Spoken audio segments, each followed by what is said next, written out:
our second Cloud Cafe, and we started these because, of course, we can't hold our regular monthly coffee houses. We can't have our meetings. So we're feeling a bit isolated, but we wanted to take advantage of the time to be in touch with people, and also to do maybe to have some opportunity to hear some interesting topics and discuss some things, have some really great people come and meet with us. This is the second one that we're doing. If you received the link through a Stroud District Green Party newsletter, bulletin or letter, I sent out a survey link. We'd like to know what day of the week works best for people, because some people don't want to do it on a weekend. So if you could help us out by completing that survey and giving us an idea of what you would prefer. We also would welcome people's comments about speakers and topics that they would like to hear about in the future. So please do get in touch with us with your ideas. And Martin, do you want to take over?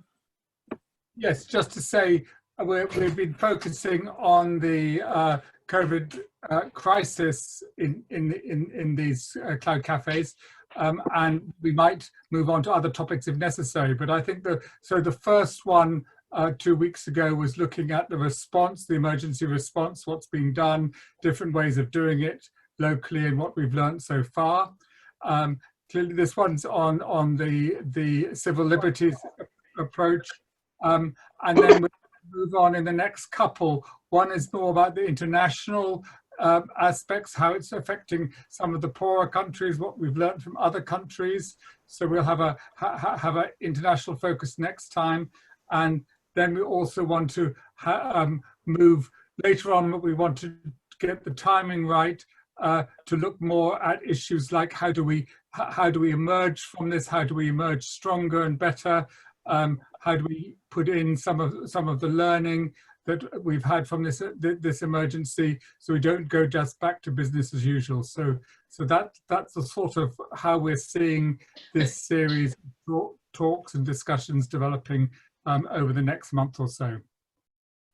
Thank you, Martin. So I will now take us into our kind of start of the panel. Thank you all for joining us, and particular thanks to our panel who've come together.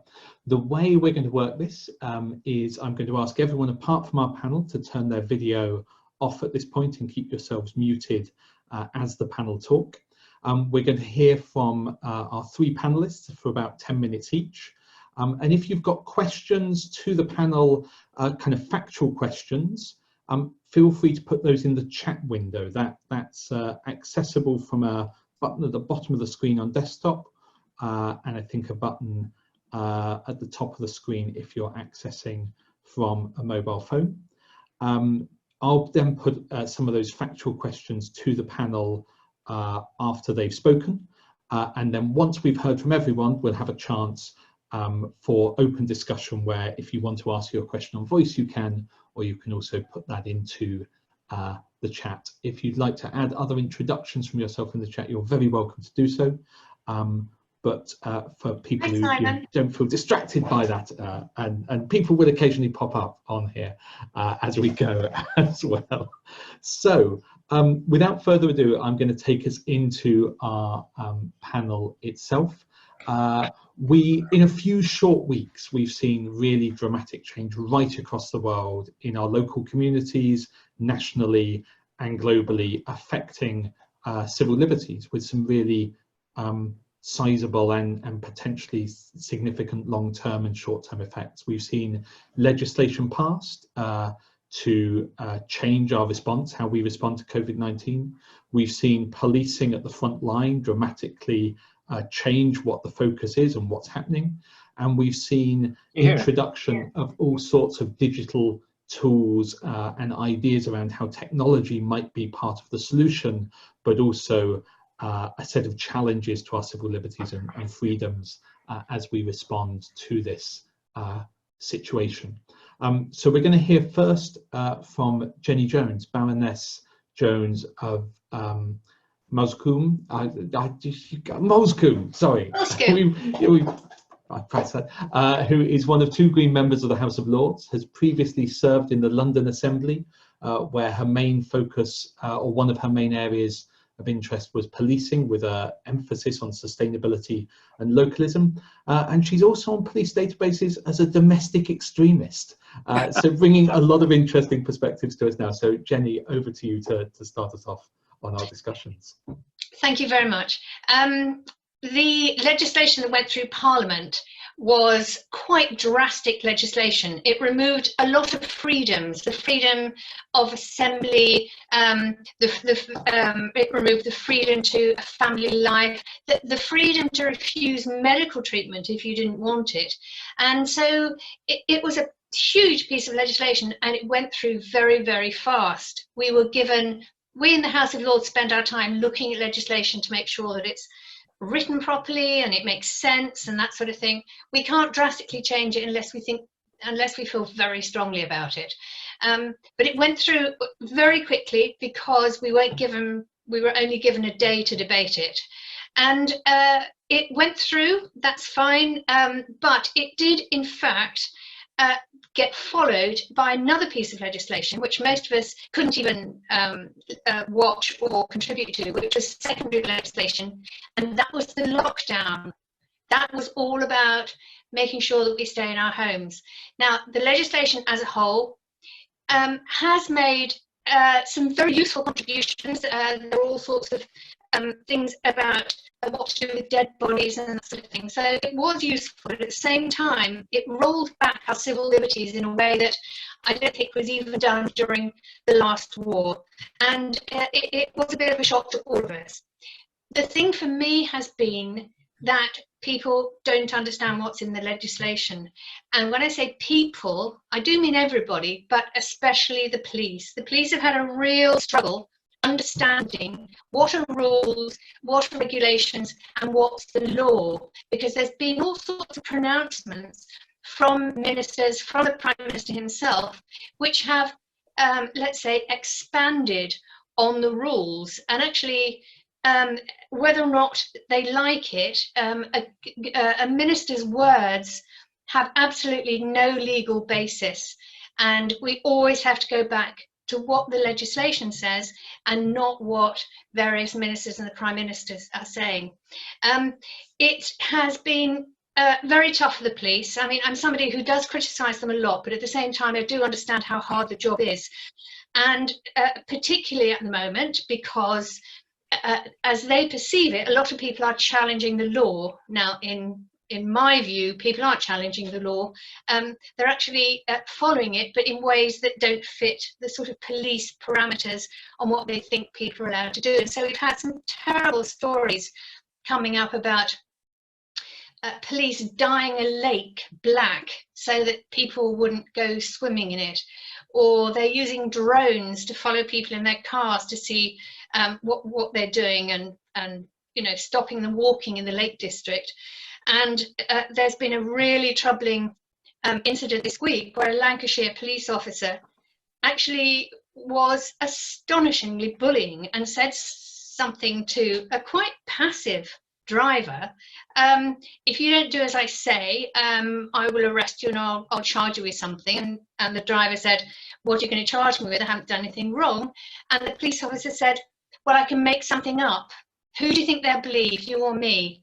Now, this is terrible, especially terrible because the police officer was surrounded by other officers who didn't challenge him on that.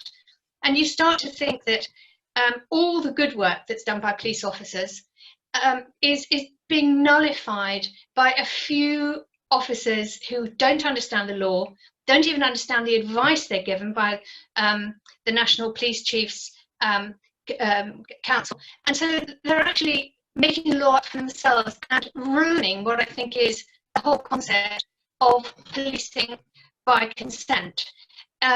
In my life, I have been arrested, and when I got in the 1950s, I actually trusted the police a lot. I was taught to trust the police. You know, you go to a policeman if you're, you know, you have a problem, whatever.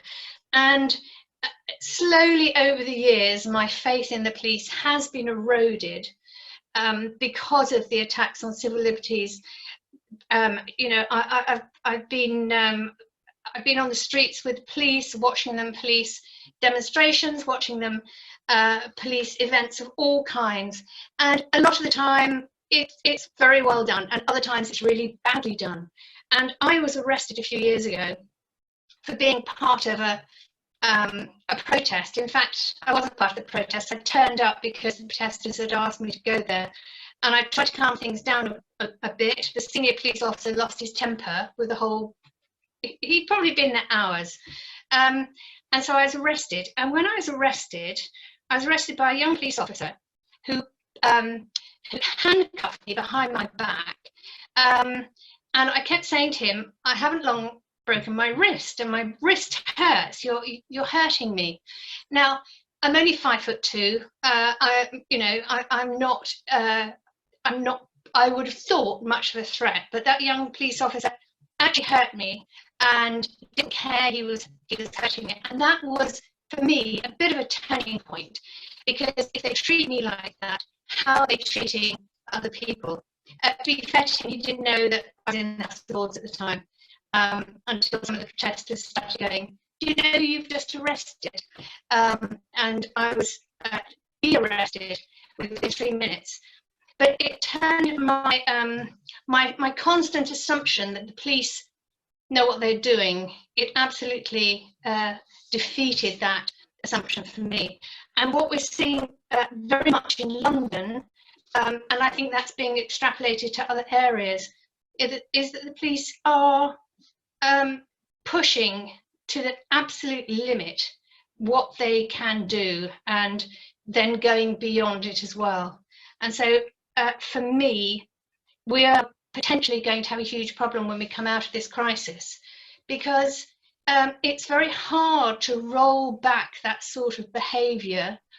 And once civil liberties and human rights have been taken away, it isn't easy to bring it back. And so I think we have to have real concerns about what happens when the crisis is over from a civil liberties point of view. And it strikes me that a lot of us are going to have a very tough fight on our hands, and we're going to have to be very united in the way that we try to restore the freedoms that have been taken away. That's me. Fantastic, thank you, Jenny.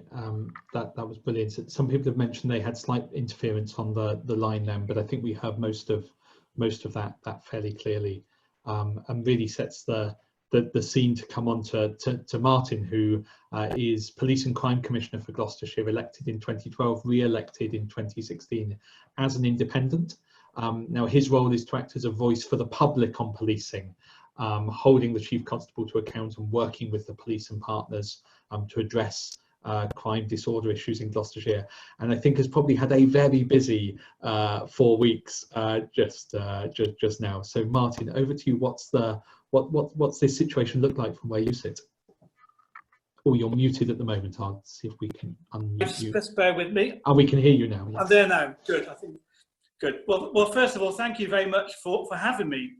As you pointed out, I am an independent PCC. That independence is very, very important to me. I generally am independent. I'm not a member of any political party. I have a range of views, and I try to represent the people here in Gloucestershire from a very different perspectives. But I try to be true to myself.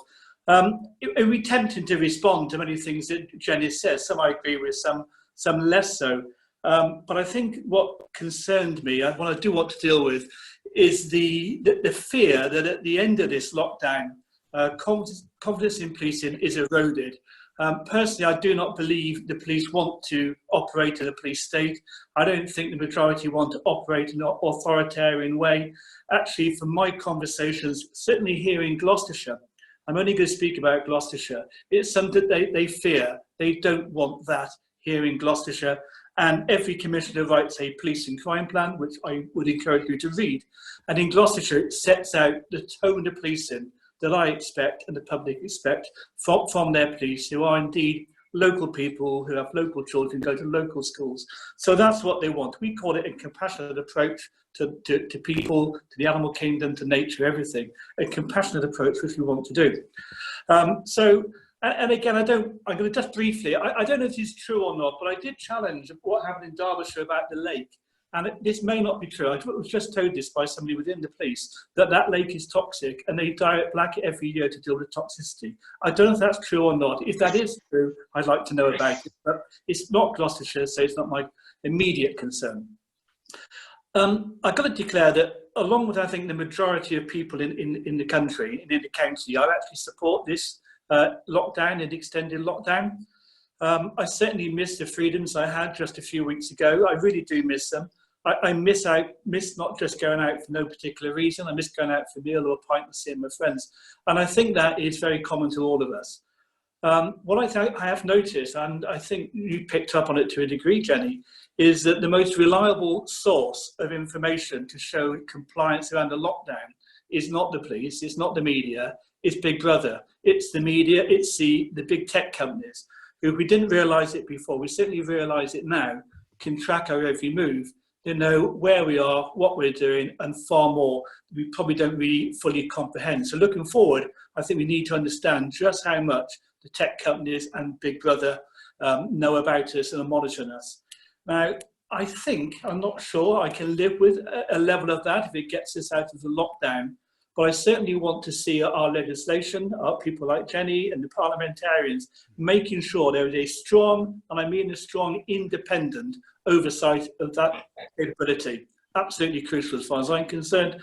And I need to be convinced it's a force for good, not a force just to control me or other people or used for commercial purposes. It's often said in the UK, I heard it many times, that we police by consent. It's a phrase that's often used, not always understood. And it's certainly far more than a tick box on an iPad when you signed up to a website or to Google or somebody else. We need to understand what policing by consent is. To my mind, in the context of the lockdown, it means that the vast majority of the public generally support the measures that are in place. And there's very little need for enforcement by the police at all. If it's good legislation, that's what we should see. Equally, if we get it right, the police get it right, because I'm not the police, I'm the Police and Crime Commissioner, there is quite a big difference there. It means that the majority are supportive in the way that the police conduct themselves, how they apply the law, and exercise discretion. Now, Jenny's spoken about when she feels that hasn't happened. I would contend that the majority of police chiefs, not all, want to get to that position. Probably all of them, but they see it differently. Discretion, from my point of view, remains the cornerstone of policing in Gloucestershire and actually across the whole of the UK. Now, speaking just for Gloucestershire, and I meet with the Chief Constable remotely at the moment, pretty much every other day. We talk about this more than anything else because there are a plethora of views. I think he's got it just about right. I don't think he's got it right every single time, because every single officer will have a slightly different opinion, but overall I think the direction has been right. Not only have they had to apply the law, they've also had, as Jenny says, to interpret government directions, government comment, guidelines, people's views, etc., etc. And as Jenny points out, the law and the guidance is pretty inconsistent. So that makes it a tricky place to start from the police. And they're not unused to that. That's why we do need high quality policing and good direction for the most senior people within it, and indeed quality leadership and guidance from police and crime commissioners, even though we mustn't get involved operationally. In Gloucestershire, that's led to, I hope, lots of friendly warnings. I think, well, I know that is the case. There's been some stern warnings as well, I know that, and I hope they were appropriate. My guess is that the majority were, probably some weren't. But as we learn, and this legislation was all brought in 24 hours without the normal kind of scrutiny it would get and the training and the guidance. But overall, I think they've got their right. There's been about, I think, 37 tickets handed out. I haven't been into all of those. Most of those seem reasonable. I haven't seen all of them, and they seem appropriate. But anyone who looks on social media will see that there is a plethora of views from all ranges of the spectrum about how the police should interpret the law. And pretty much wherever you go, you're going to upset somebody. Very strong views from very decent people very often, from absolute lockdown, don't come anywhere near me, to why on earth can't I walk in the open countryside, what's wrong with that?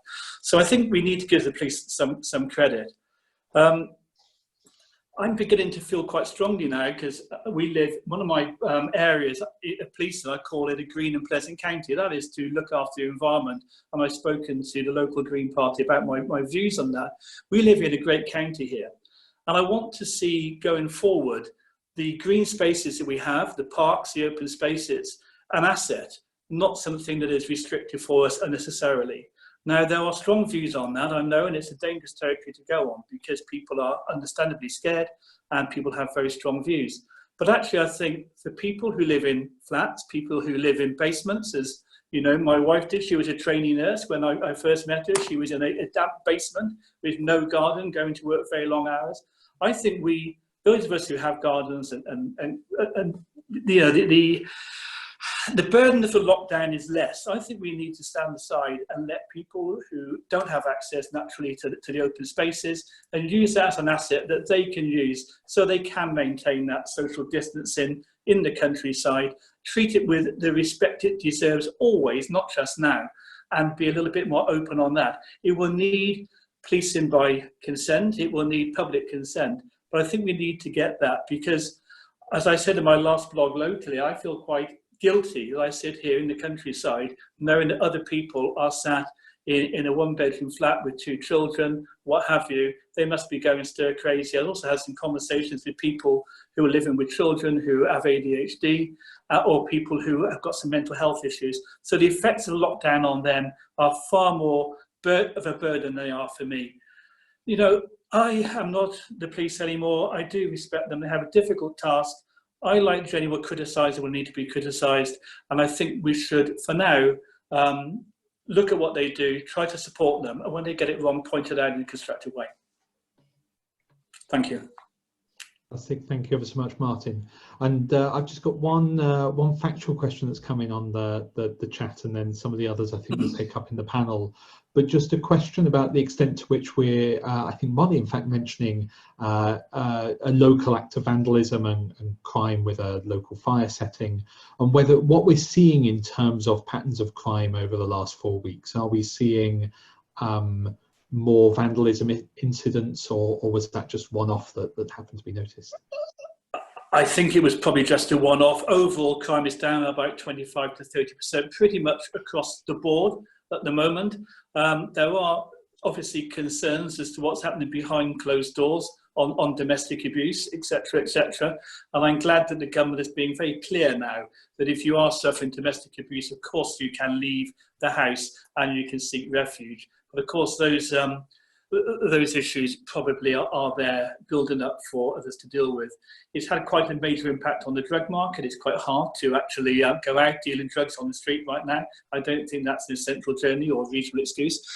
So actually crime is down, but it will take time to see what's been happening behind closed doors. Thank you, Martin. And in your inputs there, you mentioned the big tech firms and kind of technology and the role of tech in this space. And I think that's a theme Tom's maybe going to pick up on. So Tom Scott joining us is a lecturer and a Green Party activist who's also been a prominent anti-Brexit campaigner over the last 3 years. And earlier this year, or last year, I think, wrote a report on abuses of social media during the referendum campaign, which has been presented in the House of Commons and the European Parliament. And I'm also told his anti-Brexit versions of sea shanties have been sung by hundreds of Cornish protesters at Westminster as well. So we might get a touch of that, but I think mainly on the civil liberties theme. Tom, over to you. I won't be singing any sea shanties tonight, you'll be pleased to hear. But thank you, Tim and Lynn, for asking me. And thanks, Martin. That was a really interesting talk on the policing aspect. And I think you are right to be concerned about the role of the big tech companies here. That's something I've been looking into along with Molly, the civil implication, privacy implications of that. The situation at the moment is that the government has said that it plans to develop an app which can help keep track of people who may have been exposed to the virus, keep track of the contacts, people they come in contact with. And at first glance, I think this seems like a very sensible thing to be doing. Other countries have been using this kind of technology, contact tracing apps, successfully in China, in South Korea, in Singapore, and some other places as well. And other governments in Europe are also developing similar technology. And I think if they're used responsibly, in combination with widely available testing, and that absolutely has to be there, otherwise there's really no point in trying to use such apps. But they could indeed be an extremely useful tool in trying to help prevent further waves of the virus overwhelming the health system in future as we come out of the lockdown. But there are some really serious doubts, I think, about whether the government is taking a responsible attitude to doing this. And one of the things that has rung a very loud alarm bell for me is that the government's let it be known that it's working with a company called Palantir. I don't know if any of you have heard of Palantir. It's one of the largest, but also the most secretive of the big tech data firms. And it's run by an American far-right billionaire, guy called Peter Thiel, who's also a major donor to Trump, by the way. And this news was announced by a guy called Matthew Gould, who is currently developing, he's basically driving this data project for the government. And looking into his background also rang some alarm bells for me. He's basically been at the heart of the British intelligence establishment for the last 2 decades. At one point, he was the British representative on the Joint Intelligence Committee in Washington. So basically, he was the point guy between British and American intelligence services. And he's also a former ambassador to Israel.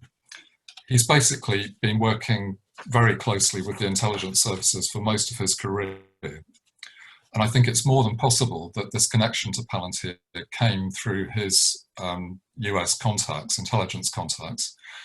Whether or not that's the case, we know that Palantir has worked extensively for the American government, security agencies in the States, including the CIA.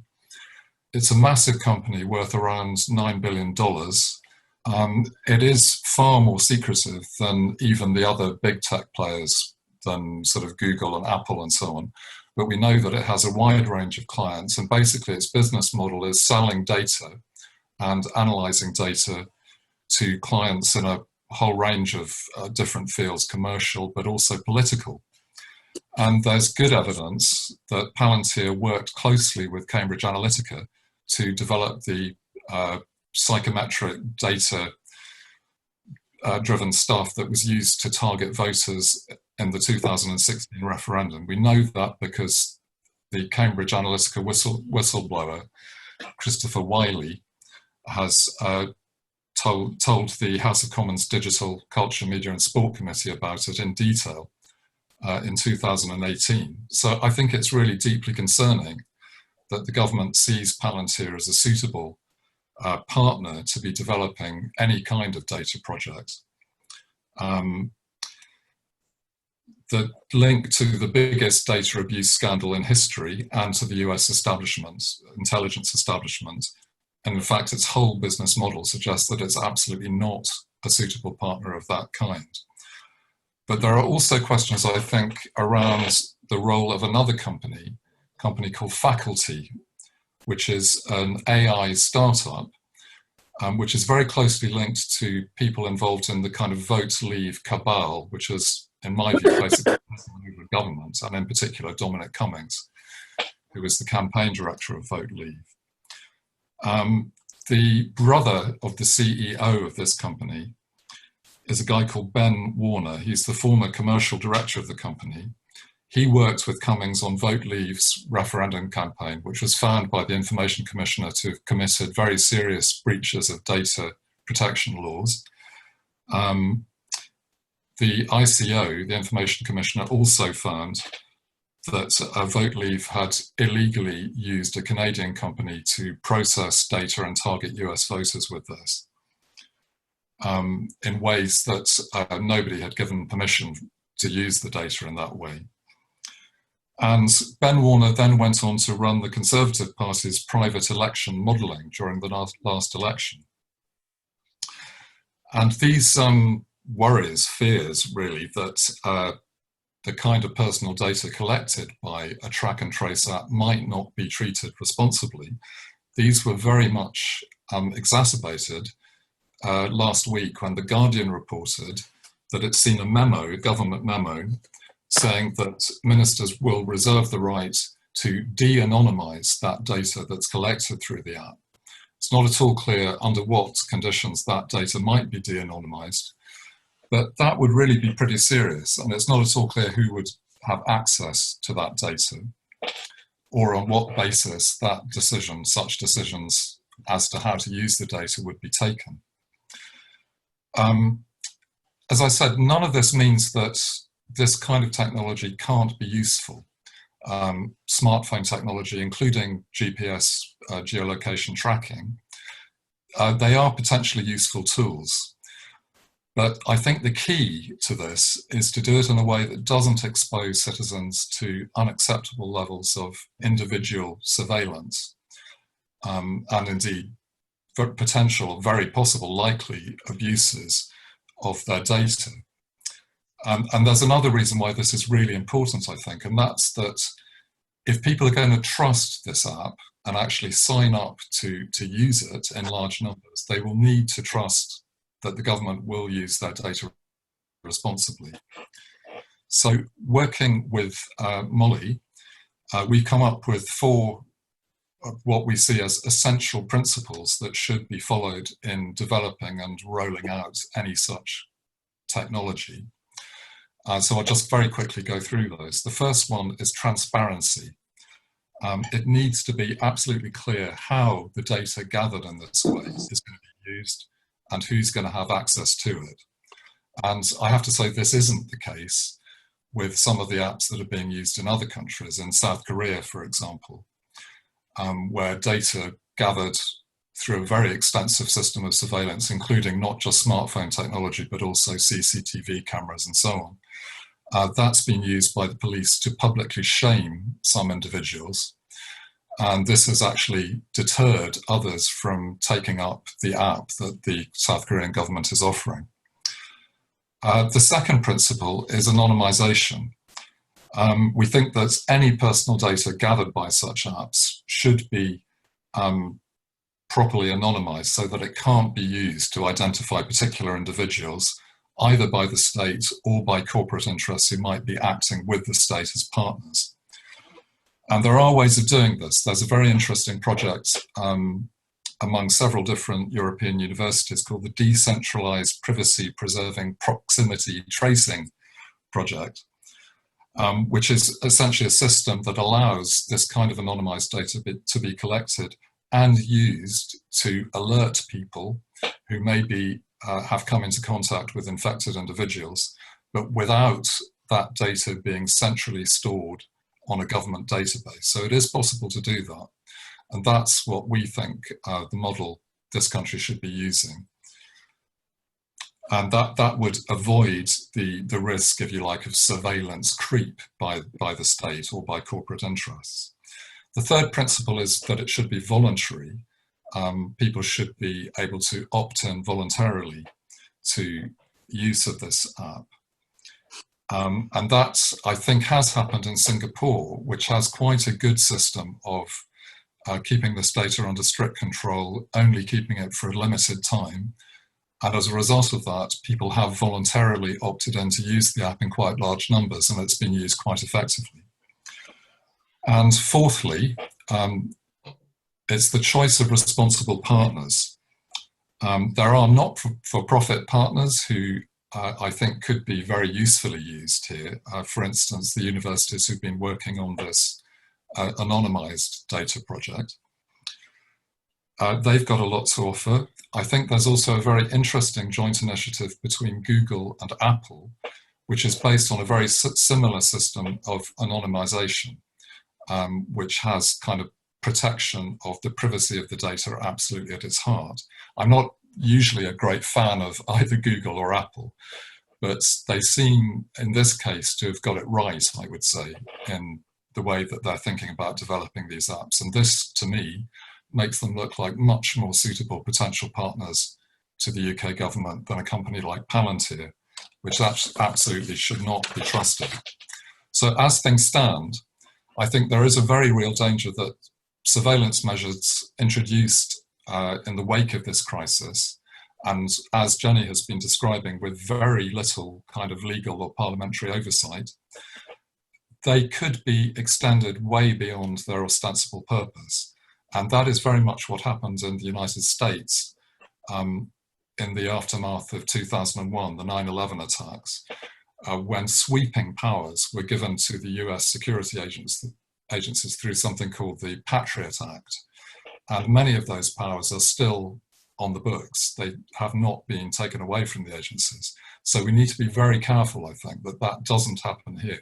And there is a very real risk of that happening. Thanks. Thank you very much, and thanks to the whole panel. I see a number of different themes emerging across all of these. That kind of one word coming up is kind of creep, the risk of surveillance creep or policing creep or other things where we've got good guidance, good intentions, but things in terms of our civil liberties either go too far or stay around too long. This question of what will or won't go back to normal, you know, what ratchets up and what do we have during a short-term crisis situation. The theme of trust and consent really coming out. How do we build systems, whether those are technological, policing, community, regulation responses that are trusted and have our consent.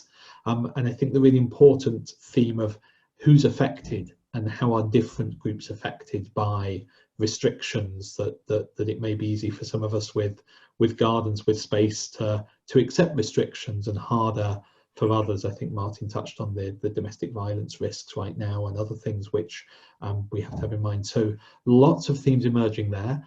Some questions people have already shared in the chat that I'm going to come to. Before I do that, I'm going to ask the panel if they've got any questions for each other that they'd like to start us off with. And then I think what I'll try and do on the questioning is start maybe with a theme around law and policing, and then we'll move on to technology after that. So if you've got other questions you want to put in chat, please do. But if any panelists want to pick up a theme from each other first, please do. Can I ask Jenny a question? Go for it, Tom. Jenny, am I right in thinking that the emergency legislation basically runs for the next 2 years, and that there's no opportunity to review it before that time is up? That was the original concept, but it's now going to be reviewed after 6 months. So okay. Hopefully that will make a difference. I wanted to say something to Martin because he mentioned some new advice that's come out, and it is very good advice. It's from the I don't know if you can see it, the National Police Chiefs Council. It's an incredibly important body for policing, and they've actually given a really sensible list of advice for police officers. There's only 2 problems with it. The first is it's incredibly difficult to write down everything that's reasonable to do, and secondly, it still leaves everything to the judgment of the police. So a good try, but it has some problems. And just one here. It's reasonable to buy tools and supplies, for example, to repair a fence panel damaged in recent bad weather, but it's not reasonable to be out buying paint and brushes to simply redecorate a kitchen. Now, the logic of that escapes me completely. As police officers aren't actually allowed to look in your shopping anyway, you might get away with it if you want to redecorate your kitchen. Well, first of all, I stress that I'm not the police. I'm the Police and Crime Commissioner. That's very. But I pick up on your point that this was very rushed legislation. Parliament didn't get a chance to scrutinise it. The laws, you yourself said, it went through it in less than a day. And I don't think the police generally, the body of them, have any particular wish to look at anybody's shopping bag. So I think they've got to be reasonable. First of all, I would stress we have an incredibly young workforce at the moment, incredibly young. Because of austerity, we lost so many, thousands and thousands. And they're very young, and they make mistakes, and they all have different views. Secondly, you point out that the National Police Chiefs Council's guidance is no more valid than us having a discussion, but it is guidance to a very strong organisation of police officers. police chiefs will look at it and they will interpret it as they think fit. And there'll be a whole range of views locally within that. I think the other thing we don't have, which in almost all legislation, very quickly this goes before the courts, which are independent of policing and Parliament, to say that this is what we think is reasonable. So what's reasonable is not debated on a chat room or a debate like this. It's by wise people. I have a lot of respect for the judiciary to sit down in the cola today and look at all the angles.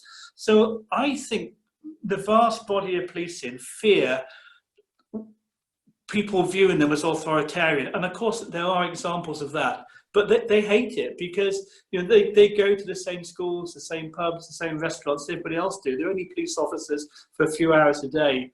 So I share your fears, but I think the police themselves share those fears as well. And it's only guidance, and I will hold them to account. Of course I will, and I do that with the chief on a pretty much day-by-day basis. He has to then get that message down to a few hundred people, and in the Met, thousands of people who do have the ultimate discretion. We give the greatest powers to the people with the lowest rank and the least amount of service very often. So it's difficult to do that. It's not an excuse, it's just a reason. And we all have our voice. We can all do this and say what we think, what's right or wrong. So I'm determined to work with them. I don't like the restrictions. I don't like the way some of it's interpreted. I have fundamental disagreements about some of it, but I know there are lots of people, other commissioners, who think that National Police Chief guidance is garbage. I don't. I think it's a good attempt, but it's no more than a view. So we're going to be staying on the policing theme. So Martin, you might be in the hot seat a little bit here, but this is really good to debate these things. Martin Whiteside had a question early on. Martin, I don't know if you want to come onto camera and ask that around police checks. Yes, I have two questions, primarily for Martin Surl, but also for other two panelists if they wish. We've had two incidents that I'm aware of that seem to be sort of pushing at the boundaries of authoritarianism, let's say. One is a councillor, not a Green councillor, but an elderly councillor who stopped driving his dog about half a mile up a very steep hill so he could walk the dog on the flat land at the top of the hill rather than walk it in the sort of suburban pavements around his house because he felt it was safer. He questioned the police and he was threatened that if they saw him doing it again, he'd be fined. We did raise this with you about 10 days ago and we didn't really get a good answer, Martin. So would be good to get a clear answer. It certainly seems to contradict what the senior police officers are now saying.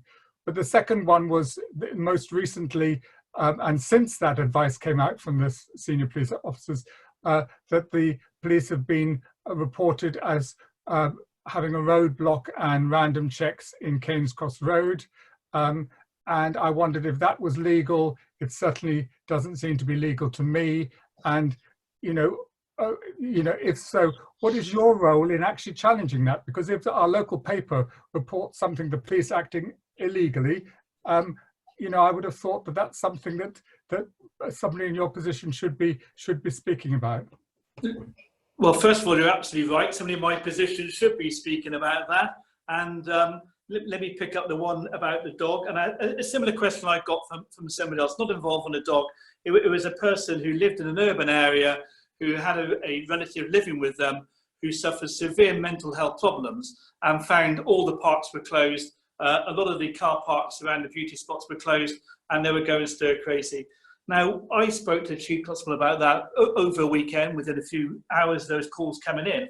And my view was quite clear to begin with. Of course, it makes sense to be able to drive half a mile to open countryside to walk your dog, as long as you're reasonable. And it makes absolute sense to take your partner, your daughter, to an open space if you're claustrophobic and living in a flat. Of course they do. But a lot of people disagree with me on that. Now, the Chief Constable came out quite early on to say that makes sense, those two scenarios, but others disagree. So I think what happened in the case of the dog and in the case of access to public spaces, it wasn't just the police got this wrong or had a different interpretation. It was local authorities. And I say a lot of decent people hold very, very strong views either side of that argument. There are people who think we should all be locked in. So it's a difficult one for the police. Regards the road checks, I don't like road checks full stop. I know some have taken place, and whether that's a good idea or a bad idea, I don't know. But I also know that there are people flouting the law quite significantly. They're not going with the spirit of the law at all. They are travelling vast distances. And I think it's absolutely wrong for me to go to the Lake District now because it's rather nice. Well, I've got decent countryside just here in Gloucestershire. I think it's actually wrong for me just to go a few miles down to Pitfall Park when I can walk much more locally.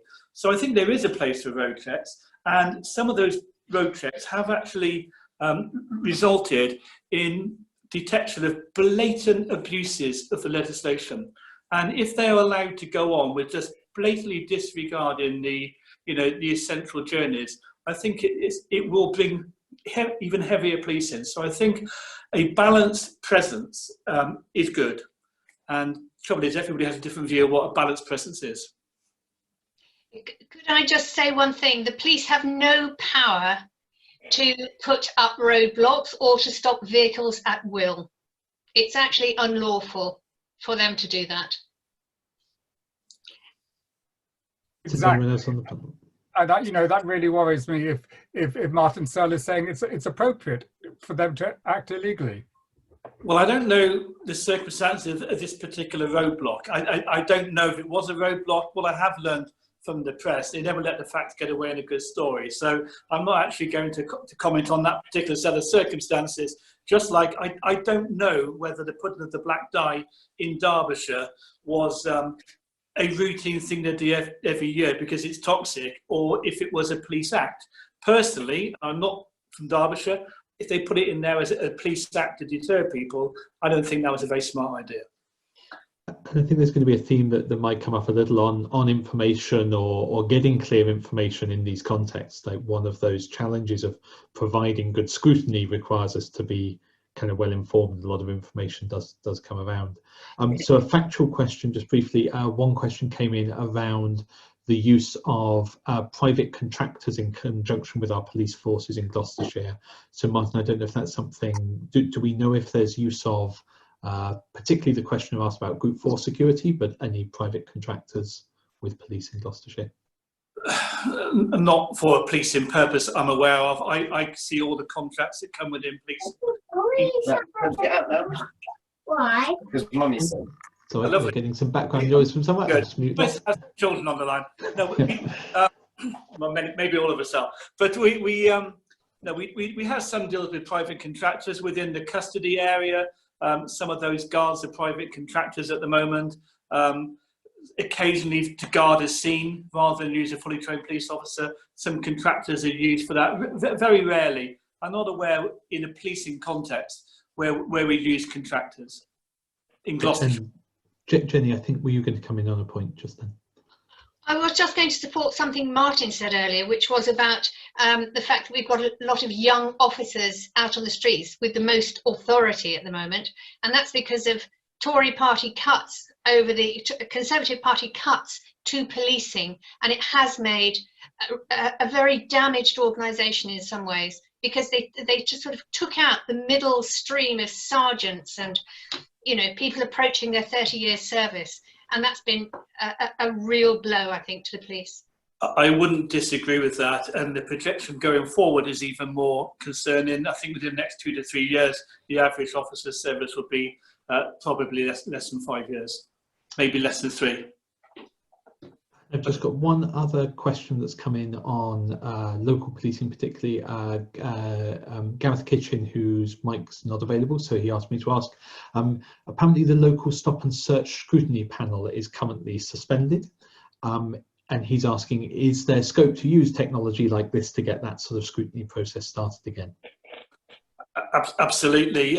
It's only, it may have stopped because of the lockdown. It's a very important process. I don't go to every meeting, but I do go to a fair few of them, and I scrutinise it very carefully. I think for confidence in policing, the more independent scrutiny we have, the better. It's a very local issue. The police are not perfect. I don't think they are. They make mistakes, and sometimes they get it severely wrong. I declare I was an officer once, and during that period, I made mistakes, particularly when I was younger, when I was a bit more enthusiastic, and I thought it was fairly black and white. There were the good people and the bad people. But of course, as I got a little bit older and wiser, I realised there's every shade in between. It's very important to have those scrutiny panels, and that would be fairly straightforward to do over, we don't use Zoom, it's not that secure. It's okay for government evidently, but not for policing. And we should bring that back. But I think that the point that Tom makes is a really serious one about, you know, what Big Brother's doing to us. So I was worried about that before, you know, and just as a human being, I don't like the idea of being snooped on by anybody. So maybe on that note, I'll come to Chris McFarling if you want to unmute and ask your questions. Chris, Yes, can we get you? hi, Yep. Thanks for listening to me. My concern was that before the lockdown, before COVID took effect, we were looking at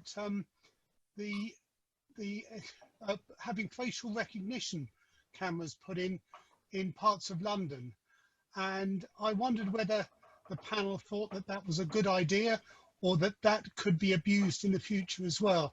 I'm particularly sensitive to facial recognition. I myself don't have a mobile phone. I've never had one. I'm one of those few people, so I know that I'm not traced. But to go into London, and particularly should I be protesting, and to have my face photographed and then kept on a database and then used against me in the future, I think is really extreme Big Brotherhood. And I just wonder what people think on that, and whether facial recognition should be allowed or should be scrutinized and given and made legal or not legal, as the case may be. Thank you.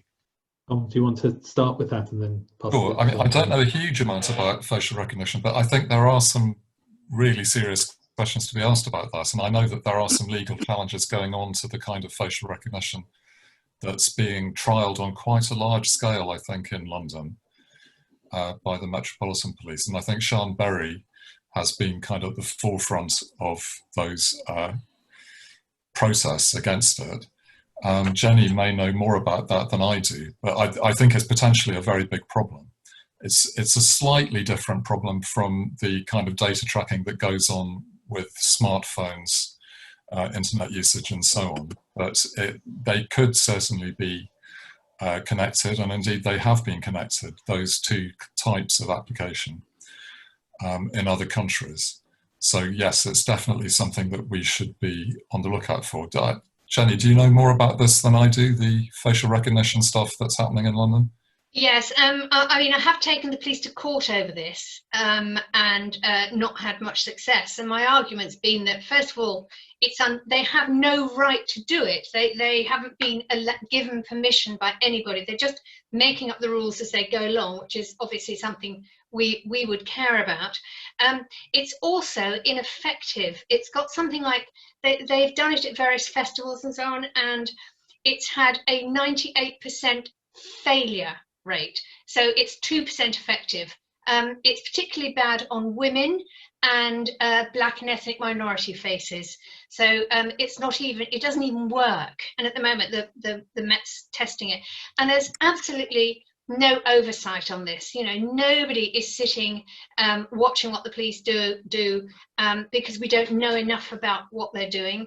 And so I have been fighting this, but not much success. I mean, a lot of people say, oh, the horse has bolted from the stable, you know. So my fallback is to try to bring in some oversight and some rules and regulations about how they can use it.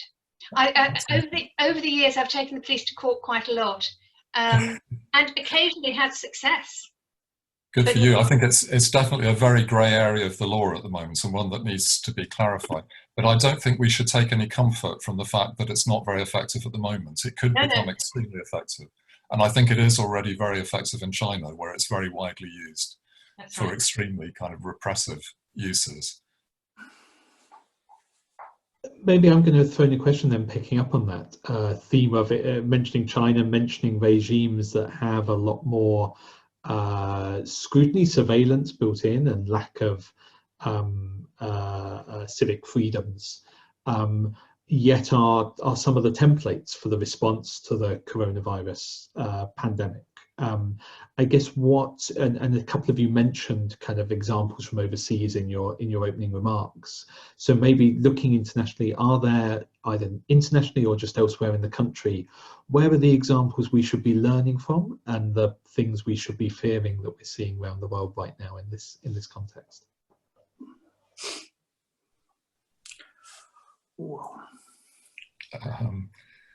I think I mentioned one in my remarks earlier, which is Singapore, which is in some ways, I think, quite a good example.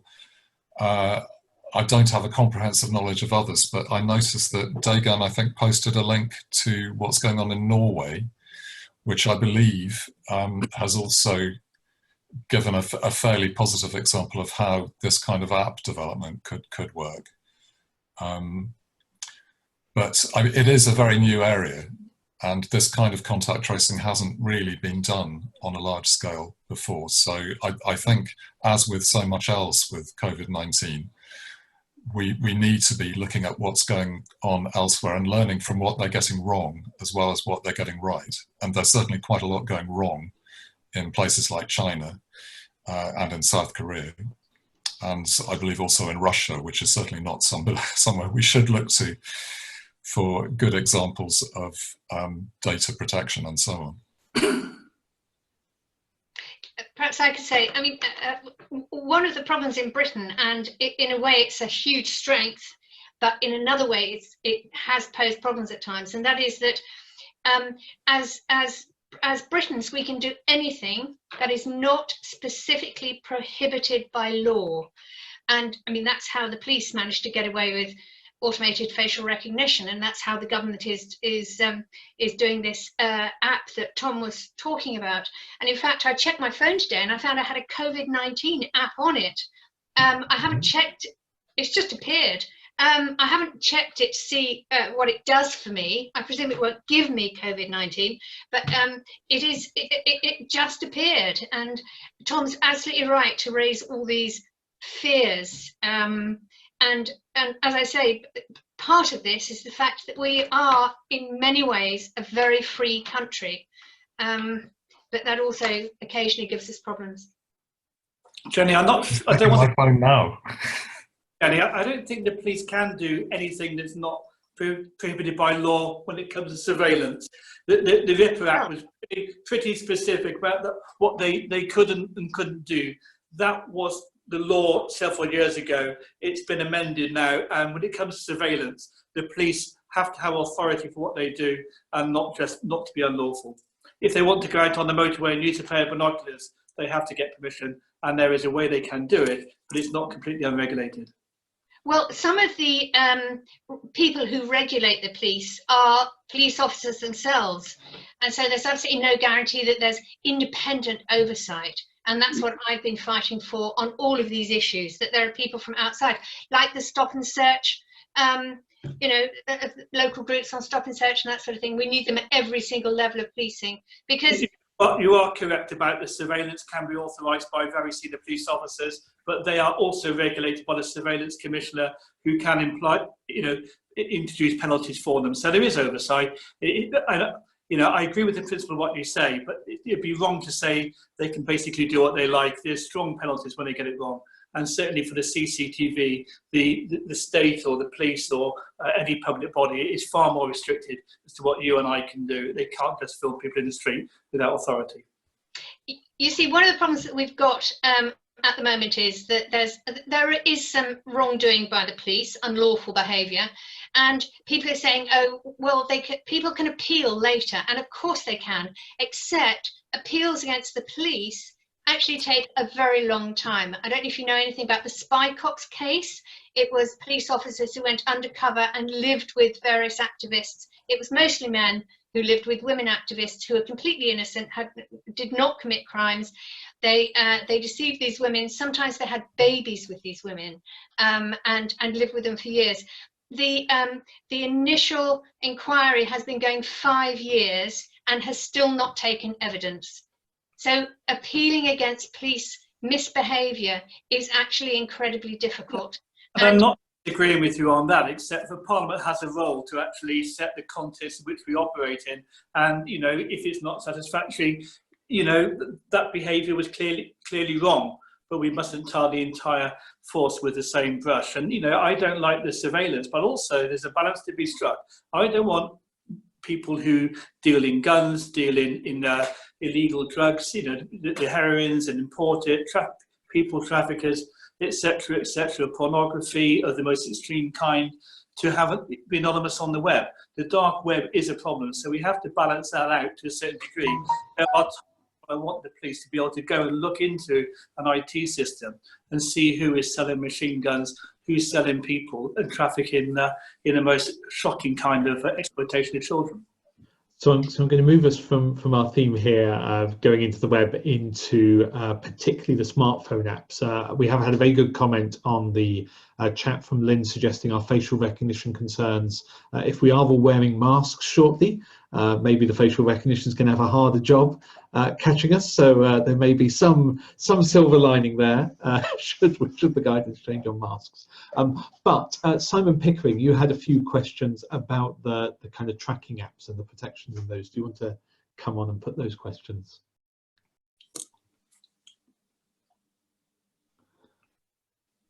Oh, hi, yeah. But presumably they're all related to soon stopped. Related to actually having the app on and using it. So he does assume that people are continuing with it. And what was my other question? There was another question somewhere I was thinking about. So I think you were asking, yeah, how are individuals protected from the abuse of the data, and how do those apps work? Because surely, I guess they're opt-in. People are choosing to use them. Yeah, I just wanted to get a bit more information on that. Yeah. It's a really good question. And the major piece of legislation that protects people from abuse of data at the moment is the European Union GDPR. And unfortunately, there is a bit of a question mark over whether that is going to continue to protect our data and to make it compulsory for companies or state agencies to actually get our permission for particular uses of our data. GDPR is not absolutely ideal in some ways, and of course a lot of people just completely ignore all of the requests to use or not give permission to take cookies and so on. But at present, technically you are protected by that, and if people start using your data in ways that you've not given permission for them to do, that is technically illegal.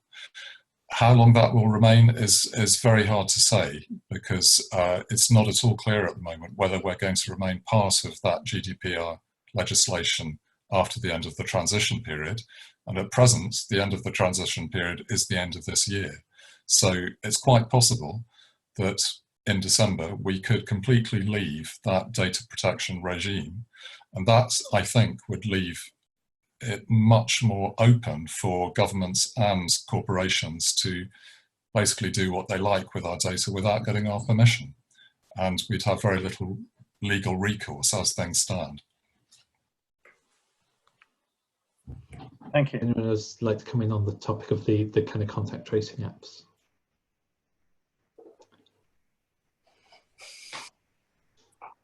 If not, I'm just looking what other questions we've got. If other people have questions they'd like to put, we've got lots of observations in the chat around the contact tracing apps with some links to share those.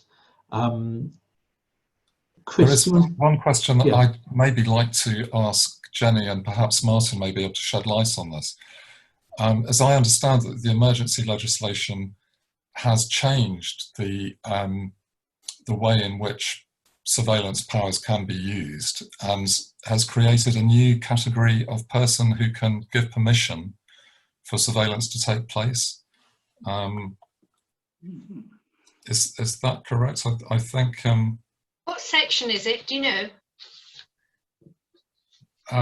Well, I think they're described as temporary judicial commissioners. whose job it is to oversee surveillance activity of the intelligence agencies.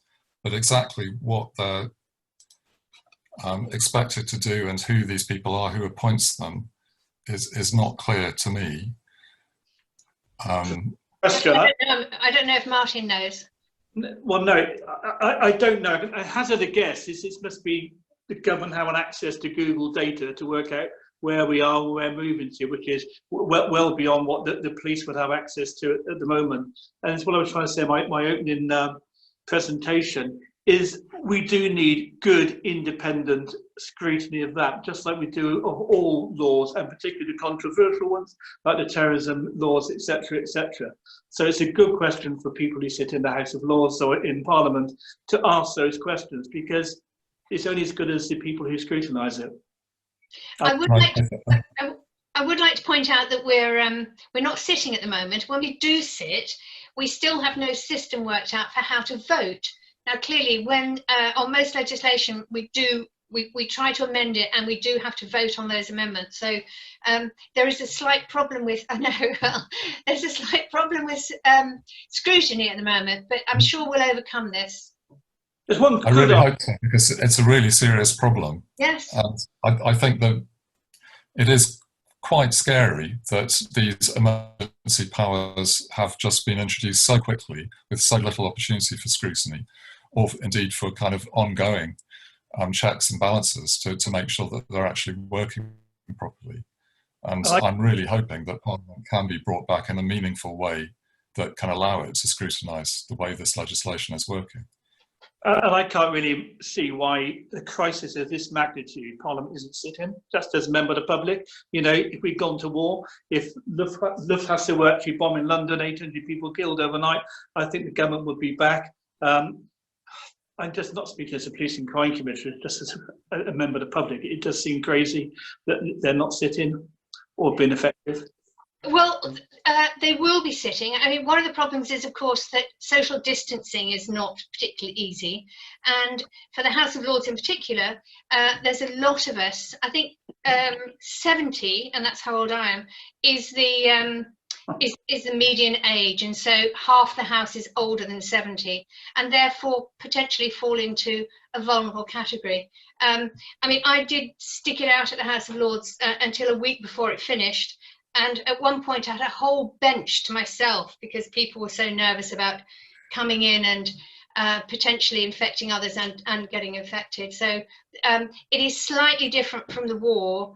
The war would not have stopped me from going to the House of Lords, but I'm afraid the coronavirus is. Fair point.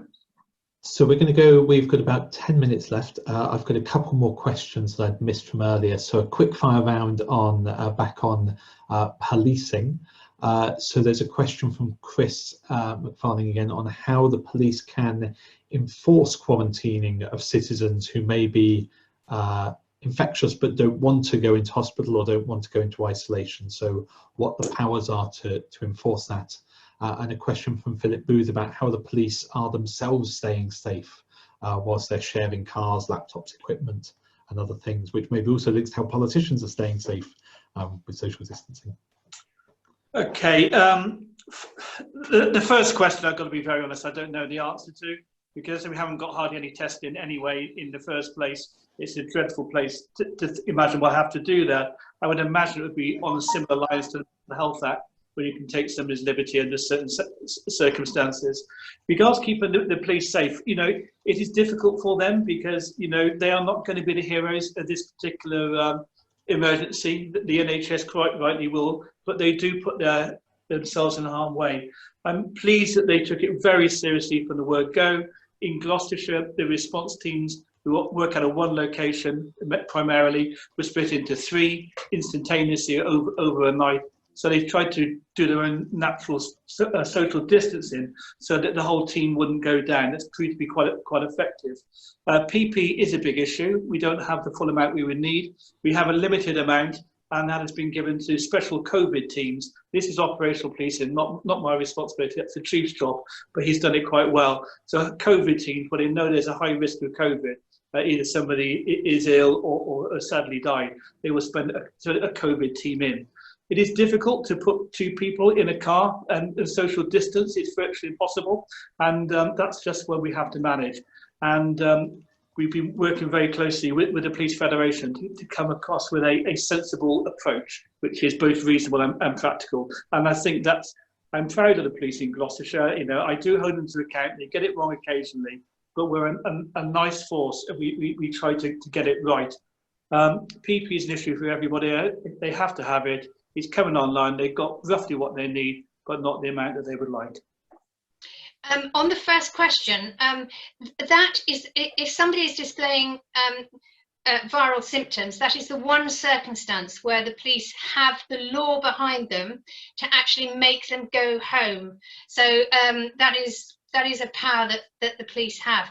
But I don't know if people saw reports of the clapping last Thursday on Westminster Bridge for the NHS. It was outside St Thomas's Hospital, a lovely position opposite Parliament, and the police and crowds were clearly not socially distancing, and the Commissioner of Police, Cressida Dick, was there herself applauding and being completely relaxed about all these crowds brushing up against each other.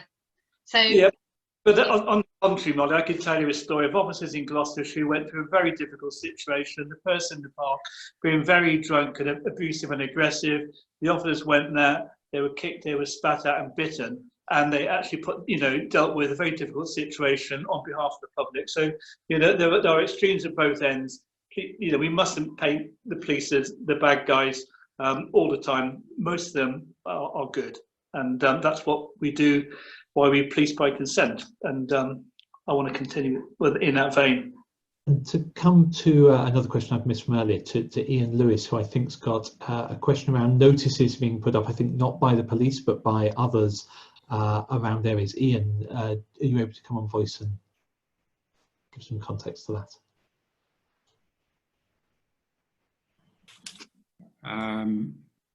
Hi, Ian. Yes, I think we can hear you. Go ahead. Can you hear me? Yes. Okay. Yes, so there have been notices going up in some of the villages around Stroud, which look official, and they are quite threatening, I think, to outsiders, saying, was your journey necessary? Should you be here? Etc., etc.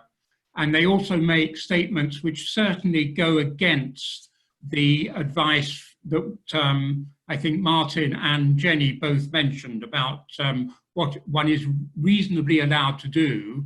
And I think also Martin mentioned the importance of giving freedom to disadvantaged people who really have no space to go outside in themselves. And I think my question is really, will the police, should the police be intervening here to remove signs like this, which are clearly designed to threaten and intimidate people from outside, and also, in my view, are likely to encourage vigilante behaviour? And so I think these are issues of quite serious concern, of people taking, in a sense, taking the law into their own hands. Okay, I'll just pick it up. I expect Jenny will come back. First of all, I don't think the police have any power to take posters down unless it falls into the Public Order Act, which is something deliberately threatening or abusive, are likely to, I can't remember the law on that, but I don't have any power to take it down. I think it's a social issue, and I don't like the term outsider within my own country. I don't feel an outsider when I go into the town to buy my food or to buy my petrol, to drink it in the pubs there. I don't want people to feel outsiders when they come to the parts of Stroud which are there. But what we do need to see is a real measure of common sense. It's quite wrong that I should be travelling a long distance to get my exercise when I can do it locally. But I empathise with you, but I'm afraid I don't think it's a police issue that they would have any power to take it down. Or I don't think anybody has any power to stop anybody taking it down now, if they wanted to.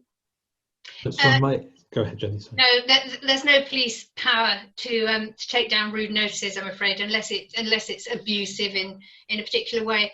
I live in a very quiet little Dorset village, and we have a COVID-19 group led by General, and some arbitrary person put up a notice saying outsiders go away, don't come in, because at the moment we don't have the virus here.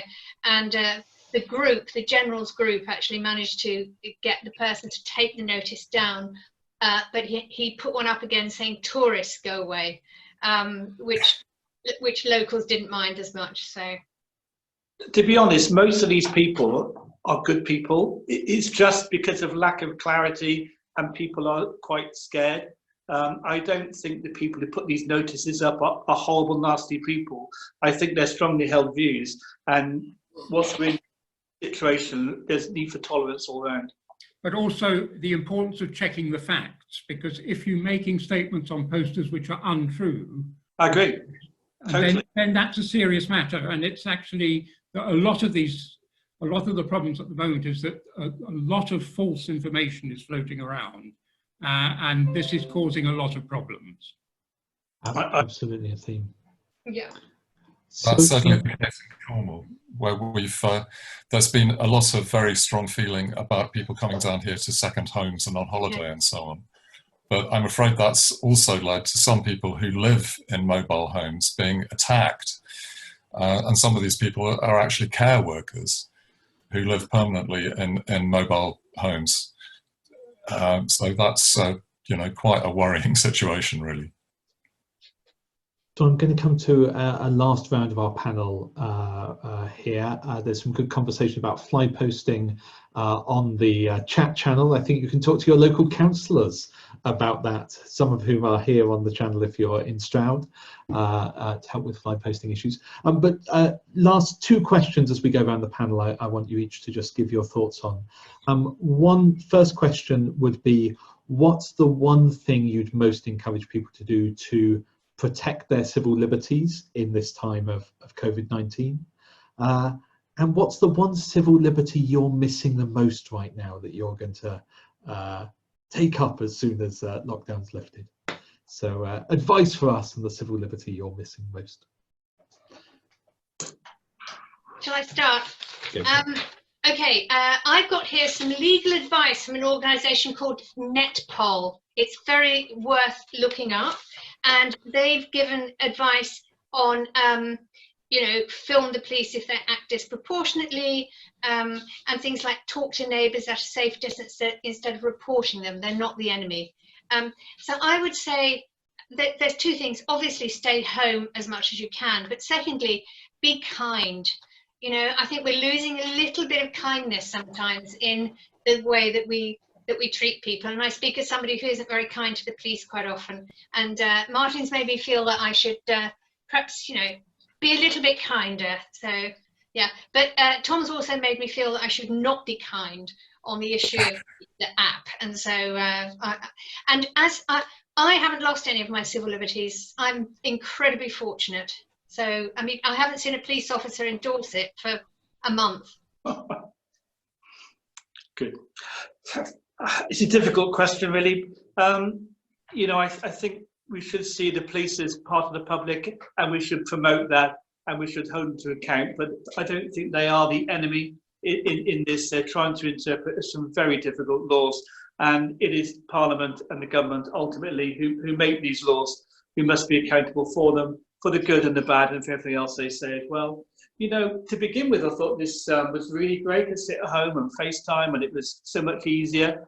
What I miss more than anything else is people. I've got a wife here, and a lovely dog and everything, a daughter, but I actually beginning to really miss that human contact, and soon may it return. I think two things. First of all, check what's happening to your data before giving it over to anyone, and be very cautious about giving it over to the government unless it's clear exactly how that data is going to be used and who's going to have access to it.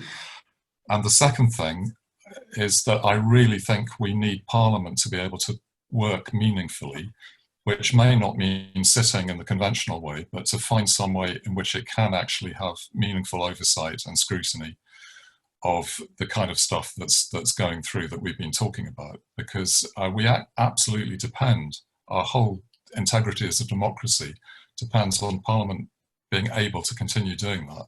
And without that, I think we are in serious danger here. And I'm afraid I absolutely do not trust the current government, the current Home Secretary, Priti Patel, or any of them actually, to look after our civil liberties properly without parliamentary oversight. So I'm really hoping that Parliament can get back to work meaningfully soon. I didn't expect to be blamed, but I will. No, I blame you. I'll take that away. Thank you all for joining us for the panel, and real thanks to Jenny, Martin, and Tom. I think it is a real privilege to have because the message for me out of this, as well as being scrutiny, is really key. We don't stop scrutinising in a crisis. We keep checking. We keep using our democratic rights, and it's great to have two of our kind of professional scrutineers on the call with us in Martin and Jenny, kind of opening up to this debate, and Tom, who's obviously done deep scrutiny on many issues of the tech infrastructure. What we did at the end of the last call, just before getting to the half hour, is if people do want to put their cameras on again to kind of wave in that way, that at the end of a session you'd sort of have everyone leaving the cafe, chatting and so on. And I think Molly had suggested it might be nice to end with a shared recital. So Molly, maybe I can hand to you for that, as I end my due say thanks once again to our panel, and remind you once again of the survey that Lynn mentioned, that I'll try and find the link and put in the chat to give us your feedback on how we can improve these in future. And my last bit is to thank Lynn and Dagan, who've done all the hard work of actually setting this session up, and just sent me out to do my rehearsal to become a chat show host one day. I think you've done a great job, Tim, and I really enjoyed this evening, and thanks to all the panellists. I'm not offering to recite Rudyard Kipling myself. I'm not a great fan, but I'm dropping Tom in it because he's written a very nice parody piece, and I thought perhaps you could recite some of that for us, Tom, to close. If I can find it, I'll have a go. Because it's a version of If by Rudyard Kipling, but it's about Boris Johnson, so... I read it. Yes, well done, Tom. Yes. I keep things a little bit light, as well as somewhere on my Facebook civil liberties. I just want to say you are standing between me and my first glass of wine for this evening. I just want you to know. I can't believe nobody else has got a beautiful Stroud backdrop. Come on, guys. Oh, Chris is somewhere nice. Where are you, Chris? You've got a nice backdrop there. These are the Slad Brook, which is the longest two-performing. Sorry, this is the Slad Brook in St Levels, the longest two-performing stream in the country, about to be ruined by a quarry company. But whilst it's still there, it's an amazing place. But I can't get to it, obviously, because it's too far for my essential exercise. So, Tom, have we managed to find If, or? I did. I'll read a little bit of it. So, if you can tell a lie when all about you demand the truth and nothing less from you, if you can break the trust that was placed in you and do this with no shred of conscience too, if you can make the desperate who are waiting for vital kit that might just save their lives wait long weeks more through your prevaricating and shift the fault away from your own lies, if you can make your dream of power your master and serve it with no other earthly aim, if you can mete out chaos and disaster and always make a scapegoat take the blame, if you can bear to hear the lies you've spoken puffed by the press to make a trap for fools, watch the hopes and dreams of others broken and use all men and women as mere tools, if you can get the Murdoch press to love you so that its hacks lend you the common touch, then neither foes nor two-faced friends can hurt you, and you'll be free to get away with much. If you can fill each TV airtime minute with bullshit and not care it's overdone, yours is the earth and everything that's in it, and which is more, you'll be PM, my son. Well, on that note, we will close our Cloud Cafe, but also rejoin. I think Stroud District Green Party has an online meeting coming up next week where we'll try and work out how we get different PM in future. So join us for that, but thanks once again. Bye. Bye. Bye. Bye.